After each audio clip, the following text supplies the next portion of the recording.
ETF index mutual funds నేర్చుకుని stock మార్కెట్లో రాణించాలనుకుంటున్నారా? వెంటనే ఈ నెంబర్కి కాల్ చేయండి. నమస్తే, welcome back to Suman T. Present మనతో పాటు ఉన్నారు పబ్లిక్ స్పీకర్ రజనీరమ్మ గారు. నమస్తే మ్యామ్. నమస్తే నవీన. మేడం, మనం షుగర్ డాడీ షుగర్ మమ్మీ అని గతంలో ఒక వీడియో చేసాం, మీకు గుర్తుందో లేదో. మళ్ళీ ఇప్పుడు హైదరాబాద్ లో ఈ ట్రెండ్ బాగా నడుస్తుంది. ఎలా చెప్పాలంటే ఆంటీస్ తో అబ్బాయిలు, అంకుల్స్ తో అమ్మాయిలు అంట. అంటే ఇదంతా కూడా ఈజీ మనీ కోసమేనా, లగ్జరీగా బ్రతకాలి అని అదో ఆలోచన కోసమేనా ఇలా ఈ షుగర్ డాడీ షుగర్ మమ్మీ ఇలాగా తయారైపోతున్నారు? అంటే ఒక్కసారి మీ అనలైసిస్, అప్పుడు చెప్పిన అనలైసిస్ కి ఇప్పుడు ఏమైనా మార్పులు వచ్చాయా అంటే ఒకసారి మేడం. ఇప్పుడు మూడుగా విభజించాలి. మూడు వేరు వేరు, షుగర్ డాడీలు, షుగర్ మమ్మీలు, షుగర్ బేబీలు. ఇది ఇలాంటివి మాట్లాడాల్సి వస్తుందని ఎప్పుడు అనుకోలేదు అసలు. ఇది ఎలాంటి కల్చర్ ఇది? విషపు కల్చర్ అనాలా, వికృతపు కల్చర్ అనాలా, మరి ఏమనాలి అర్థం కావట్లేదు. ఏంటంటే ఈ బంధాలన్నీ కూడా పొట్టెడ్ అనమాట. అంటే ఏదైనా సరే మాటలు చూడండి, తీయగా మాట్లాడతారు అని అంటారు కదా. ఈ బంధాలు కూడా అలాగా తేనె పూసిన కత్తులు అని చెప్పొచ్చు. షుగర్ అన్నదానికి, ఆ డాడీ మమ్మీ బేబీ అన్నదానికి తేనె పూసిన కత్తులు అంతే కదా. స్వీట్గా ఉంటాయి ఆ బంధాలు ఏర్పరచుకునేటప్పుడు, అబ్బా చాలా సంతోషంగా. కానీ తర్వాత రిఫ్రిగేషన్స్ ఉంటాయి వీళ్ళకి. అది కూడా మనం మాట్లాడాం. ఎలా అంటే ఇప్పుడు నేను విన్నాను కొంతమంది అనాలిసిస్, కానీ నేను ఆలోచిస్తే నాకేమనిపిస్తుందంటే, కొంతమంది ఏదన్నా డిప్రెషన్లో ఉన్నారు, ఏదన్నా బాధలో ఉన్నారు, ఏదన్నా ఒంటరితనంలో ఉన్నారు, నా అనేవాళ్ళు లేరు, బాగా డబ్బు ఉంది అంటే ఇదేమన్నా ఎద్దనపూడి సురేష్నారాయణ సీరియలా, నవలా? ఇదేమన్నా కోట్లకు పడగలెత్తి బోళ్ళు లక్షల కోట్లు డబ్బున్న వాళ్ళకి ఎవరు లేకుండా ఎలా ఉంటారు?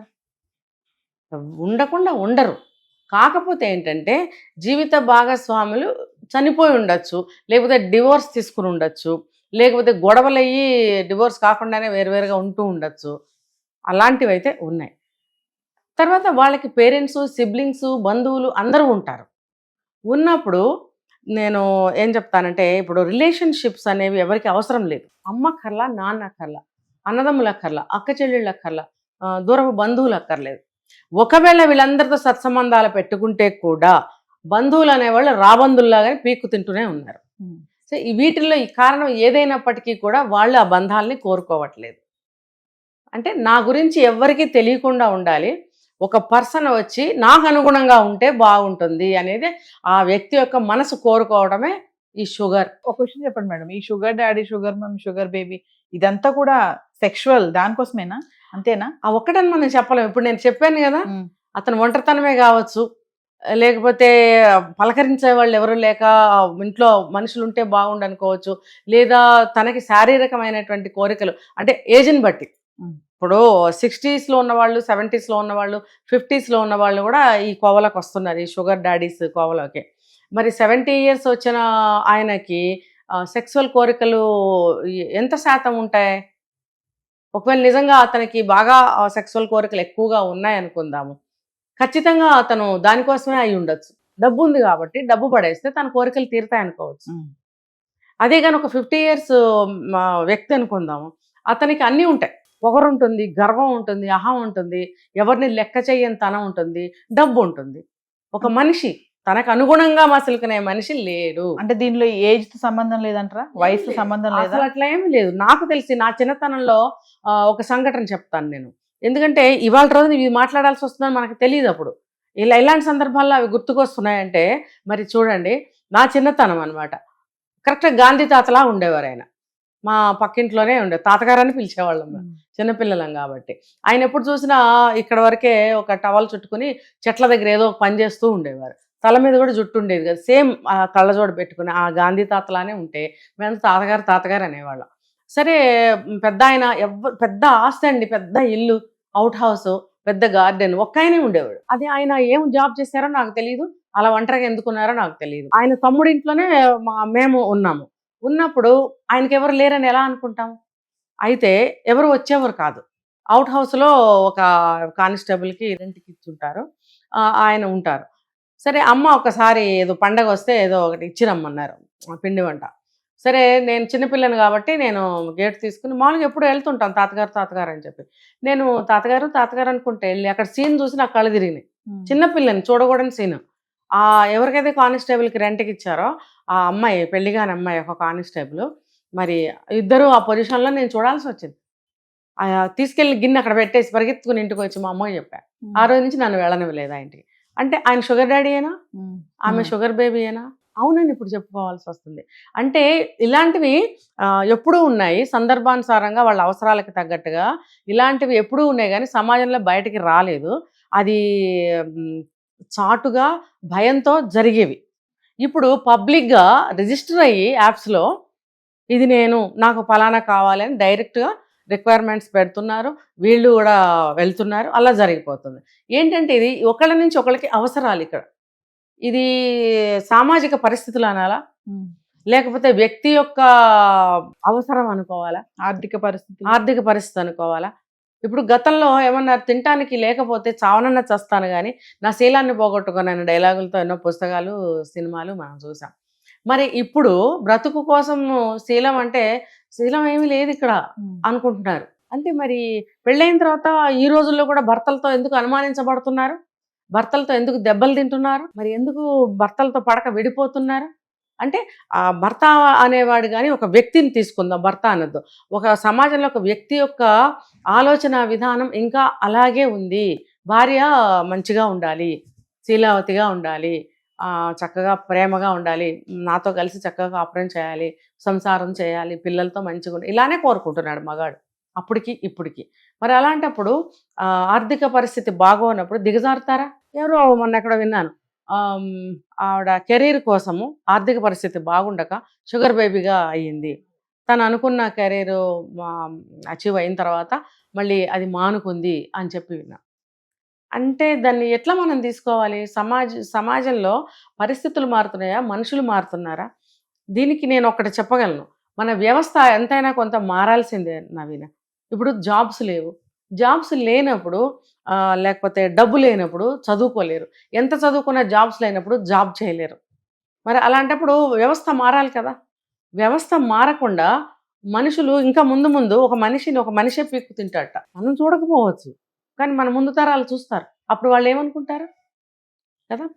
మరి ఇప్పుడు నడిచిన చరిత్ర అంతా వాళ్ళకి ఒక చరిత్ర కదా, ఇప్పుడు ఇలా ఉండేదంట, మా టైంలో ఏంటి ఇలా ఉందని అనుకుంటారు. ఫైనల్ ఒక క్వశ్చన్ చెప్పండి, అంటే ఇలా sugar mummy, sugar daddy, baby ఇట్లా తయారవడానికి రీజన్స్ ఏంటంటారు? అసలు మెయిన్ రీజన్స్ చెప్పండి. ఆడవాళ్ళకైతే ఖచ్చితంగా భర్త ప్రేమ దొరకకనే అని నేను చెప్పగలను. ఎవరు ఒక మిడిల్ ఏజ్ వచ్చిన వాళ్ళే కదా షుగర్ మామ్స్. భర్త ప్రేమ దొరకక కొంతమంది భర్తలు అనారోగ్యంగా ఉంటారు, కొంతమంది ఏమో భార్య అంటే ఇష్టంగా ఉండరు, కొంతమంది ఏమో ఆయనకి నచ్చినట్టుగా ఆవిడ ఉండాలని కోరుకోవడము, ఏవో ఉంటాయి వాళ్ళకి డిఫరెన్సెస్. దానివల్ల దూరంగా ఉండటం అనేది జరుగుతుంది. కొంతమంది ప్రజెంట్ విడోస్, నాకు తెలిసి కేసులు కూడా నా దగ్గరికే వచ్చాయి కేసులు. విడోస్ వావి వరుస మరిచి చుట్టాల వాళ్ళల్లోనే లొంగ తీసుకుని వాళ్ళతోటి వాళ్ళ కోరికలు తీర్చుకుంటున్నారు. అవతల వ్యక్తి ఏమో ఈవిడ డబ్బు చూపిస్తుంది కదా, డబ్బు కోసం రావటము లేదు. అతను నాకు చెప్పిన జవాబు ఏంటంటే ఆవిడ నాకు కావాల్సినట్టుగా ఉంటుంది. అంటే దాని అర్థం ఏంటి? ఇద్దరికి వయోభేదం ఎంతో చెప్తే మీరు ఆశ్చర్యపోతారు. 15 years, ఆవిడ పెద్దది, అతను ఇంకా 40s 50s మధ్యలో ఉన్నాడు, ఆవిడ 60 క్రాస్ చేసింది. ఆవిడ ఇతనికి కావాల్సిన విధంగా ఆ కోరికలు తీరుస్తుంది అని అంటే మరి ఇతను షుగర్ డాడీయా, ఆవిడ షుగర్ మమ్మీయా ఏంటి? ఇక్కడ ఆవిడ దగ్గర డబ్బు ఉంది, ఆ వయసులో ఏంటి మరి అతనికి కావాల్సినట్టుగా ఉంటుందంటే ఆవిడ విడో. మరి ఆవిడ శారీరక స్థితి కానీ మానసిక స్థితి కానీ ఎలా ఉందో అంచనా వేయండి. అలాంటి లేడీస్ ఉన్నారు మన సమాజంలో. ఉన్నప్పుడు కొంతమంది ఇలాంటి వాళ్ళు, కొంతమంది భర్తలకు అనారోగ్యమో, లేకపోతే భర్త అంటే అయిష్టం అయ్యండి, లేకపోతే భర్తలు తనకు అనుగుణంగా ఉండట్లేదనో, లేకపోతే కొంతమంది యంగ్స్టర్స్తో ఇష్టపడతారని చెప్పి కొత్తగా వింటున్నాం. అలా కూడా వెళ్ళే లేడీస్ ఉన్నారని. అంటే లేడీస్లో ఇన్ని కారణాలు. ఇంకా షుగర్ బేబీస్ని తీసుకుంటే బాగా అచీవ్ అవ్వాలి, వాళ్ళు లగ్జూరియస్ లైఫ్ని వాళ్ళు లీడ్ చేయాలి అని చెప్పి మనీ లేక ఇలాంటి వాటికి వస్తున్నారు. ఏమవుతుంది? కాసేపే కదా. ఏమవుతుంది అంటే ఏం అవ్వదు. కానీ పెళ్ళయిన తర్వాత భర్త ఎందుకు అనుమానిస్తున్నాడు? అనుమానం అనేది అది ఎలా అంటే ఒక ఆర్టిఫిషియల్ వర్డ్ అయిపోయింది. ఇప్పుడు వీళ్ళేమో ఏమవుతుంది, వాళ్ళేమో నీకు ఎవరితోనో సంబంధం ఉంది అంటారు. ఈ సంబంధం ఉంటే ఏమవుతుందని నువ్వు అనుకుంటున్నావు. మరి అక్కడ ఎలా జడ్జి చేయాలి ఆ విషయాన్ని? అలా అనుకుని అమ్మాయిలు కారణం ఏదైనప్పటికీ వాళ్ళు ఫ్రీగా ఉండాలి, ఈజీ మనీ రావాలి, తను అనుకున్న డిజైర్స్ అన్నీ కూడా ఫుల్ఫిల్ అవ్వాలి. ఈ కారణాలతోటి అమ్మాయిలు కూడా వెళ్తున్నారు. అంటే ఈజ్ ఈక్వల్ టు ఏం చెప్పాలి, ఇంకా తిట్టాలి, డాష్ డాష్ డాష్ కదా. అంటే ఒకప్పుడు ఒక వర్డ్ ఉండేది కదా మేడం, వ్యభిచారం అని. అంటే దానికే ఇప్పుడు ఇది కొత్త పేరు అనుకోవాలేమో, ట్రెండ్. ఏంటి ఏమవుతుంది ఏమవుతుంది ఏమవుతుంది ఈ ఏమవుతుంది అనే దానికి జవాబు మన దగ్గర ఉందా? ఇదే మాట మాట్లాడుతున్నారు. ఏమవుతుంది? ఏం కాదు. ఏమవుతుంది? ప్రికాషన్స్ తీసుకుంటాం మేము. ఇప్పుడు మొన్న ఎవరో 3 అబార్షన్స్ చేయించాడు బాయ్ ఫ్రెండ్ అని చెప్తున్నారు. వాళ్ళకి ఏం అవ్వదట, ఏం కాదు. కానీ రిఫర్గేషన్స్ చాలా ఉంటాయి. ఇప్పుడు ఉండకపోవచ్చు, ఫర్దర్గా వీళ్ళు చాలా ఎదుర్కోవాల్సి ఉంటుంది. ఇప్పుడు మనకు అన్నీ బాగున్నప్పుడు అసలు బ్రహ్మాండంగా ఉంటుంది నవీన. ఒక చిన్న దెబ్బ తగిలితే శరీరానికి ఎంత నొప్పి పుడుతుంది. అది కనుక పుండైతే ఎన్ని రోజులు బాధ పెడుతుంది. దెబ్బ తగలినంత వరకు చాలా ప్రశాంతంగా ఉంటుంది స్కిన్ మొత్తం. చిన్న దెబ్బ తగిలితే ఎంత నొప్పి పడుతుంది. అప్పుడు కానీ తెలిసి రాదు వీళ్ళకి. దాని రిఫర్గేషన్స్ అలా ఉంటాయన్నమాట. అప్పుడు వాళ్ళకి తెలుస్తుంది. కానీ వెనక్కి తిరిగి చూసుకుంటే వాళ్ళ లైఫ్ బాగు చేసుకోవటానికి వీలు కాని స్థితిలో ఉన్నప్పుడు ఇంక వాళ్ళు ఒంటరిగా మిగిలిపోతారు అంతే. చాలామందిని చూస్తున్నాం ప్రజెంట్ కూడా మనము. ఎందుకు పెళ్లి చేసుకోవట్లేదు, 50 years వచ్చినాయి, 60 years వచ్చిన పెళ్ళిళ్ళు లేవు ఎందుకు అని అనుకుంటే రీజనింగ్స్ బిహైండ్ దట్ చాలా ఉంటాయన్నమాట. ఈ వయసులో ఏం చేశారో అన్నది మనం అనుకోవాల్సి వస్తుంది. కాబట్టి ఏది ఏమైనా సరే ఒక జడ్జి అంటున్నారు, అసలు వివాహానికి ముందు ఇలాంటి శారీరక సంబంధాలకి ఎందుకు అలవాటు పడుతున్నారు అర్థం కావట్లేదు అని అంటున్నారు. అంటే ఒక తీర్పు ఇచ్చే జడ్జెస్కి కూడా అంతు పట్టట్లేదు అనమాట. ఎలా వీటికి తీర్పు ఇవ్వాలి? మనం కొన్ని చూసాం, ఏది కాకపోతే చేతులు ఎత్తేసి ఏవో కొన్ని చట్టాలు మార్పులు చేసేసి సెక్షన్స్ మార్పులు చేసేసారు. వాటి వల్లే కదా ఇవన్నీ జరుగుతున్నాయి. ఆ ఒక్క దాని వల్ల ఎన్ని రకాలు వచ్చాయో మీరు చూడండి.